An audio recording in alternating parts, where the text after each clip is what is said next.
नमस्कार दोस्तों,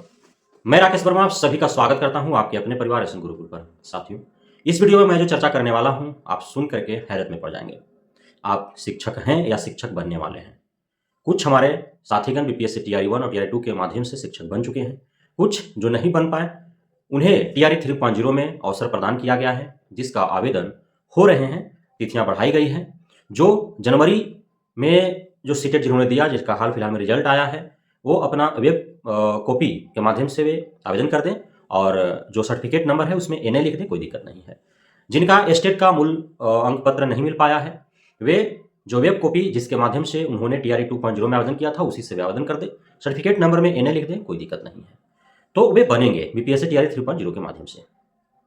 चाहे स्कूल कहीं भी हो, आप जहां भी पढ़ाने के लिए आपको मिला है या मिलेगा, तो वहां पे शिक्षक कुछ पुराने हैं और कुछ आप लोग नए गए हुए हैं और आपके बाद भी नए आएंगे, क्योंकि टीआरई 1 से पहले वहां पे नियोजित शिक्षक थे, या फिर हो सकता है कि कहीं कहीं जो 1993 या 99 बैच के भी शिक्षक वहां पे मौजूद हों, तो उनसे वो पुराने होंगे। उसके बाद नियोजित शिक्षक हैं। नियोजित शिक्षक भी अलग अलग चरणों में हुआ, शिक्षा मित्र के रूप में हुए, फिर टेट पास करके हुए, उसके उपरांत फिर जो है 6 फेज वाले हैं, तो कई चरणों में हुआ है। तो सभी नियोजित शिक्षक में भी कुछ पुराने, छठा पे जो है नए, और उसके बाद जो है टीआरई 1 वाले नए आए, और टीआरई 1 के बाद टीआरई 2 वाले नए आए। तो नए पुराने सभी शिक्षक हैं। अब चूंकि आप शिक्षक हैं, तो आपको जिस भी विद्यालय में जहां आप कार्यरत हैं, सेवारत हैं, तो आप एक शिक्षक हैं, तो शिक्षक के पद का गरिमा है, उसका मर्यादा है, तो उसे आपको ध्यान में रखना है। अब हो क्या रहा है, जो बीपीएससी शिक्षकों के द्वारा जो सबसे गंभीर आरोप लगाए गए हैं, जब वो आरोप कमेंट बॉक्स में आया, तो मैं मजबूरन वीडियो बनाना पड़ रहा है, ताकि यह आप सभी नवनियुक्त शिक्षक जो बीपीएससी के माध्यम से है, या फिर जो पुराने हमारे शिक्षक जिन्हें हम बार बार गुरुजन कह करके नवाजते हैं, तो हम चाहते हैं कि जो हमारे गुरुजन, जो नियोजित शिक्षक शिक्षिकाएं हैं, जिनका मैं बारंबार प्रशंसा की कसीदे करता रहता हूं और उनके आवाजें मैं बुलंद करता रहता हूं, उनकी मांगों को मैं जन जन तक पहुंचाता हूं, सरकार के कानों तक पहुंचाता हूं, और उन्हें सबसे जो सम्मान जनित शब्द है गुरुजन, शायद ही कहीं और चैनलों पर आपको सुनने को मिलता होगा। तो मैं अपेक्षा रखूंगा कि इस वीडियो को देखने के बाद जिन जिन गुरुजनों के कानों तक ये आवाज जाएगी और ये वीडियो पहुंच पाएगी उन तक, वे कम से कम, यदि वे कर रहे हों या उनके कोई सहयोगी शिक्षक यदि ऐसा दुर्व्यवहार कर रहे हों, तो ये जो गुरुजन शब्द का इस्तेमाल मेरे द्वारा किया जाता रहा है, इसका अपमान न हो, इस शब्द का जो गरिमा है, जो मर्यादा है, वह बचा रहे, इसका भरसक प्रयास करना है। साथियों एवं गुरुजनों, जहां तक यह जानकारी प्राप्त हुई है, और यह जो है सिर्फ एक विद्यालय का मामला नहीं है, क्योंकि जब कमेंट बॉक्स में इस प्रकार के मैसेजेस जब आए, उसके उपरांत मेरे भी घर से बीपीएससी के माध्यम से शिक्षक बने हैं, उन लोग भी कहीं ना कहीं कार्यरत हैं और उनके साथ भी नियोजित शिक्षक कार्यरत हैं। तो उनसे हमने फीडबैक लिया कि आखिर कहां तक सच्चाई है, क्योंकि किसी को कमेंट बॉक्स में आकर के सिर्फ कमेंट कर देने मात्र से तो हम वीडियो नहीं बना लेंगे, उसका सच्चाई के तह तक तो जाएंगे कि आखिर सच्चाई क्या है। हो सकता है कहीं पे द्वेषवश भी इस प्रकार के मामले उत्पन्न होते हैं, तो क्या यह नियोजित शिक्षकों का सामान्य सा व्यवहार है प्रत्येक विद्यालयों में, या फिर कहीं कहीं पे है। तो हमने जब इसका जायजा लिया, हालांकि मेरे गांव में भी विद्यालय है और यहाँ पे इस तरह के कोई मामले नहीं है। यहाँ पे चाहे वो नियोजित शिक्षक हों, नियोजित शिक्षक में भी नए पुराने हैं, बीपीएससी टीआरई 1 के माध्यम से आए हो या टीआरई 2 के माध्यम से आए हो, सभी पूरे ही समन्वय और सौहार्द बना करके और वे अपने शिक्षा के कार्यों में लगे हुए हैं। यहाँ पे इस तरह का माहौल हमारे गांव के विद्यालय में है, न कोई किसी का सीनियर है और न किसी का कोई जूनियर है, एकदम पूरी तरह से फैमिलियर बिहेव है। और यहाँ पे सभी शिक्षक और शिक्षिकाएं सभी एक दूसरे से मिलजुल करके और शिक्षा की ओर अपना जो उनका जिम्मेदारी है, जो भागीदारी है, जो भूमिका है, वो निभा रहे हैं। लेकिन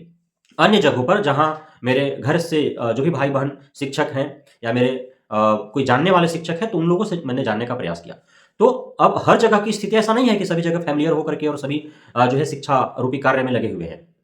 लगभग जगहों का यह शिकायत है कि जो नियोजित शिक्षक हैं, वे खुद को मालिक और बीपीएससी से आए हुए शिक्षक को मजदूर समझ बैठे हैं। बीपीएससी के द्वारा जो शिक्षक आए हुए हैं, वे उनके अंदर एक नया ललक है, नया उमंग है, नया जोश है, नया जुनून है, नया ऊर्जा है, और उनके अंदर एक इस प्रकार के अंदर से एक भाव है कि चूंकि वो बीपीएससी से चयनित होकर के आए हैं, नियोजित नहीं है, इसलिए उन्हें अपना योग्यता सिद्ध करना है, पढ़ाना है कि वे बीपीएससी से चयन होकर के आए हैं, उन्हें साबित करना है। तो इस ललक के साथ तो पढ़ा ही रहे हैं, लेकिन नियोजित शिक्षकों के द्वारा इसका गलत फायदा उठाया जा रहा है। नियोजित शिक्षकों के द्वारा क्या किया जा रहा है कि जो बीपीएससी से शिक्षक शिक्षिकाएं आए हुए हैं, हो सकता है कि नियोजित शिक्षक जो है उम्र में बड़े भी होंगे, क्योंकि 2005 से 2014 में 2012 में बहाल हुए हैं। सिक्स फेज वालों को हम नहीं कर सकते हैं, लेकिन बड़े तो हैं उम्र में। अब हो सकता है कि जो नए शिक्षक गए हैं वो उनका लिहाज भी कर रहे हों, चूंकि वो उम्र में बड़े हैं, सम्मान कर रहे हैं, इज्जत कर रहे हो, लेकिन इसका दुरुपयोग नियोजित शिक्षकों के द्वारा उठाया जा रहा है। नियोजित शिक्षक जब विद्यालयों में आ रहे हैं तो वे कुर्सी डटा करके और दिन भर गप्पे लड़ा रहे हैं, बैठे रह रहे हैं।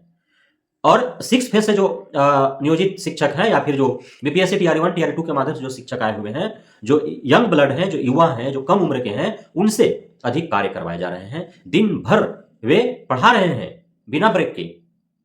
और नियोजित शिक्षक जो है दिन भर वो कुर्सी डटा करके धूप सेक रहे हैं, ठंड के दिनों में गप्पे लड़ा रहे हैं, वो सिर्फ राजनीतिक बातें कर रहे हैं, उनको शिक्षा से कोई मतलब नहीं रहा है। इस प्रकार की शिकायतें आ रही हैं।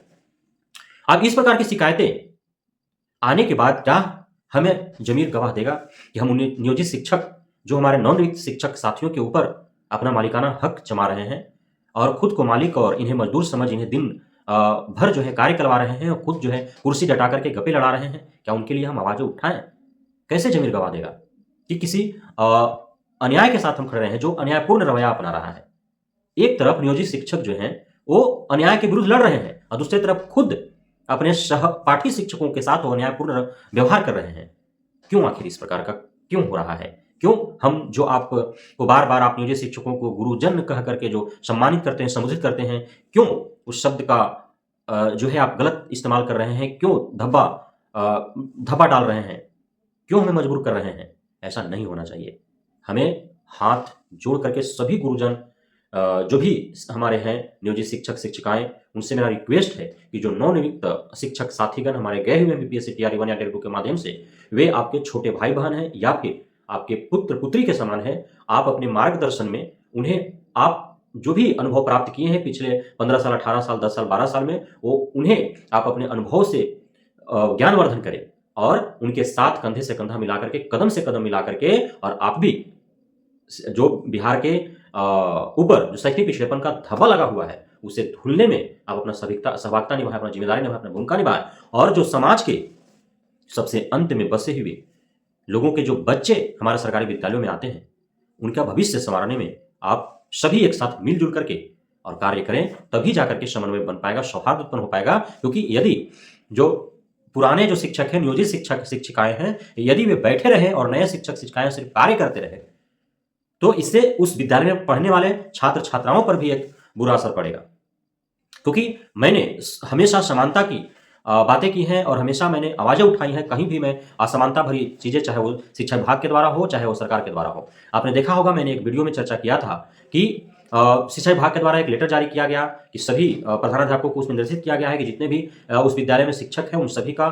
फ्लैक्स बैनर पर जो है उनका फोटो लगा करके और दीवार पर चिपकाना है, जिसमें उन्होंने लिखा कि जो बीपीएससी से चयनित शिक्षक हैं उनके नाम के नीचे अंकित करना है बीपीएससी शिक्षक। मैंने उसका भी विरोध किया कि नहीं, यह शिक्षा विभाग के द्वारा जो है वह एक बहुत बड़ा खाई उत्पन्न करने वाला निर्देश है, इसका पालन नहीं होना चाहिए और इसको निर्देश को वापस लेना चाहिए। चाहे वो नियोजन इकाइयों से शिक्षक नियुक्त होकर के आए हो, नियोजन होकर के आए हो, या फिर बीपीएससी के माध्यम से शिक्षक नियुक्त होकर के आए हो, सभी शिक्षक हैं, फिर उन पर एक टैग अलग अलग लगाना यह बहुत बड़ा खाई उत्पन्न करेगा। तो उसका मैंने विरोध किया और आज मैं नियोजित शिक्षकों का विरोध कर रहा हूं जो इस प्रकार के हमारे नवनियुक्त शिक्षकों के साथ दुर्व्यवहार कर रहे हैं। वे इस प्रकार का दुर्व्यवहार करना बंद कर दें और एक साथ समन्वय बना करके और शिक्षा रूपी गाड़ी को आगे बढ़ाने का कार्य करें। यह लिखित रूप से यदि ये शिकायतें बढ़ेंगी कि नियोजित शिक्षकों के द्वारा इस प्रकार से किए जा रहे हैं, तो लिखित शिकायत शिक्षा विभाग, शिक्षा मंत्रालय तक पहुंचेगा और विपक्ष का सहारा लेकर के आवाजें भी उठाई जाएंगी कि इस प्रकार के जो है बिहार के विद्यालयों में जो है एक खाई उत्पन्न हो गया है और इस प्रकार के दुर्व्यवहार किए जा रहे हैं पुराने शिक्षकों, नियोजित शिक्षक शिक्षिकाओं के द्वारा नवनियुक्त शिक्षकों के साथ। और आपको यह समझना होगा, यदि इस प्रकार के यदि छवि प्रदर्शित होगा समाज के बीच में, तो जो नियोजित शिक्षक शिक्षिकाओं के लिए जो एक समाज में जो उनका अक्षमता को लेकर के, अयोग्यता को लेकर के, उनके आलसीपन को लेकर के जो एक समाज में बैठा हुआ है, जो सभी के दिलो दिमाग में, अभिभावक गणों के, समाज के अन्य लोगों के बीच में वो सत्य प्रतीत होगा कि शायद नियोजित शिक्षकों के बारे में जो समाज सोचता है वो शायद सत्य सोचता है। क्योंकि आपने देखा कि एसएसटी के पाठक कटिहार में जब वहां के गांव के ग्रामीणों से जब रूबरू हुए तो गांव के ग्रामीणों ने क्या कहा उनको कि मोहल्ले वाला शिक्षक क्या पढ़ाएगा, इनको दूसरा जगह भेजो और नया शिक्षक लाओ। इस प्रकार के कटिहार के ग्रामीणों का द्वारा मांग किया गया। तो क्यों मांग किया गया? एक तरफ स्थानांतरण जो आकाश क्षमता परीक्षा के माध्यम से जो हो रहा है उसके विरुद्ध आप लड़ाई लड़ रहे हैं, जिसमें हम आपके साथ हैं, और दूसरी तरफ आप लोकल होने के नाते बीपीएससी टीआरई 2 के माध्यम से या 1 के माध्यम से दूसरे जगह से जो शिक्षक आए हुए हैं उन पे आप धौंस जमा रहे हैं, तो फिर मजबूरन स्थानांतरण करना ही पड़ेगा आपका, यदि इस प्रकार के आप दुर्व्यवहार करेंगे तो। और फिर जो स्थानांतरण के विरुद्ध जो आवाजें उठ रही हैं, विपक्ष भी आपके साथ है, हम सभी आपके साथ हैं, तो फिर आपका साथ छोड़ देंगे यदि इस प्रकार का दुर्व्यवहार सामने आ रहा है तो। एक शिक्षक ही जब शिक्षक के साथ दुर्व्यवहार करेगा, इस प्रकार के मतभेद रखेगा और समन्वय बना करके चलेगा, तो फिर कैसे आखिर विकास हो पाएगा या शिक्षा में सुधार हो पाएगा? फिर तो एस के पाठक का दूरदर्शी सोच ही सही ठहरा दिया जाएगा कि शायद जो हम आज आवाज उठा रहे हैं उनको पहले ही एहसास हो गया होगा कि मुझे शिक्षक पहले से ही जमे हुए हैं विद्यालयों में, और नए शिक्षकों के साथ जो है उनका समन्वय नहीं बैठ पाएगा, इसलिए उन्हें भी जहां तहां भेज दो, सभी नए पुराने हो जाएंगे और सभी फिर एक साथ जो है वो पढ़ाएंगे समन्वय बना करके। हो सकता है ऐसा सोच उनका, तभी जो है स्थानांतरण पर कोई सरकार और विभाग कोई पहल कर रहा है आपकी इतना पुरजोर तरीके से मांग के बावजूद। तो आप खुद क्यों अपने आप को यह साबित करना चाहते हैं जो एस के पाठक सोच रहे हैं वो सही है, जो शिक्षा विभाग कर रही है वो सही है, क्यों आप ऐसा जो है साबित करने पर तुले हुए हैं? खुद में आप स्वयं में सुधार लाएं। आप सभी नए पुराने शिक्षक जो हैं एक साथ मिलजुल करके कार्य करें तो हमें भी खुशी होगी, और आपके लिए जो आवाज़ें बुलंद करते रहे हैं हमें ऐसा लगेगा कि हम सही मार्ग पर हैं और सही लोगों के साथ हैं। नहीं तो फिर हमें अपने किए पर ही पछतावा होगा कि शायद उन लोगों पर जो अन्याय सरकार और विभाग के द्वारा किया जा रहा है, जिसके विरुद्ध हम आवाज उठा रहे हैं, वो खुद ही अन्याय करने वाले लोग हैं जिनके साथ हम खड़े हैं। तो यह जो है हमें प्रतीत न हो और हम आगे भी आपके लिए आवाज़ें उठाते रहें, आप तक आपके लिए जो भी नए अपडेट्स आए आप तक पहुंचाते रहें। इससे तो आप जो है समन्वय बना करके सभी शिक्षक चलें, क्योंकि सभी शिक्षक हमारे गुरु हैं और उनसे बहुत कुछ सीखने और समझने का हमें अवसर प्रदान होते रहता है। क्योंकि हमारे कहीं भी चाहे वो विद्यालय सरकारी हो या निजी हो, विद्यालय के शिक्षकों शिक्षिकाओं के साथ हमारा अच्छा संबंध रहा है, और कहीं भी सामाजिक तौर पर कोई कार्यक्रम होते हैं तो हम अपने स्तर से मदद करते रहते हैं, उन्हें सहयोग प्रदान करते हैं, साथ मिलजुल करके हम कार्य करते रहते हैं। इसलिए जो हमारा मोटो जो है वो सबसे अलग है और आपके साथ हम खड़े रहते हैं, आपकी आवाज़ें बुलंद करते हैं। तो बहुत बहुत धन्यवाद, इस उम्मीद के साथ कि अब जो है ऐसी शिकायतें न आए और इस प्रकार के कहीं कोई नवनियुक्त शिक्षकों को पुराने शिक्षकों के द्वारा शोषित या प्रताड़ित न किया जाए, उनके साथ समन्वय और सौहार्द बना करके कार्य किया जाए। आप सभी से मैं विदा लेता हूँ, फिर मिलेंगे अगले वीडियो में अगले किसी नए सूचना या जानकारी के साथ। तो आप सभी को तहे दिल से शुक्रिया हमारे साथ जुड़े रहने के लिए, बढ़ रहने के लिए, हम इतना प्यार देने के लिए, हम पे भरोसा बनाए रखने के लिए। जय हिंद।